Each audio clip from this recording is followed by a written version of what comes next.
Сайн байцгаана уу хүүхдүүдээ. Өнөөдөр би та бүхэндээ хатан туул голын тухай ярьж өгөхөөр бэлдлээ.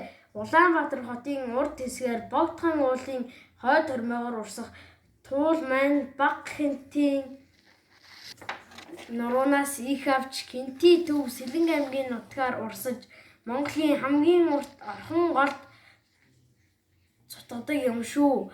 Туул гол маань ихэр урт гэж бодож байна. Тогтоогоод аваарай. 819 км урт юм байна шүү. Туул голд маань олон төрлийн загас жараахан амьдардаг. 10 өвгийн 16 зүйл загас, 2 зүйлийн 2 нутагтан, 7 баг, 18 аймгийн 60 шахан хөвтөн амьтаг, 171 зүйл шувуу бүртгэгдсэн байдаг юм байна шүү.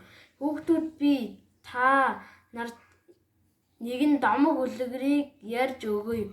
Тэнгэрийн хаан Хэнтийн онон гэрлэн туул хэмээх 3 үзэсгэлэн төгөлдөр охинтой байсан. Хамгийн үзэсгэлэнтэй том охин ононгоо маш их гойж номхон далай хэмээх хан хөвгүүнд, удаах охин хэрлэнгээ далай нуур хэмээх хан хөвгүүнд бэр болгон өгсөн гэдэг. Харин бага охин туул нь их нутагтаа эцгээ харан үлдсэн юм гинлээ. Хатан туул нэмэгтэй хүнд ээлтэй туул гол өсгөөчүүд ороос элдв өвчин арилдаг гэдэг домог би сонирхолтой байсан хүүхдүүдээ. Тунгалаг ариун уснаас нь бид өдөр бүр ундаалж 100 болохоор усанд нь орж тоглодог шүү дээ.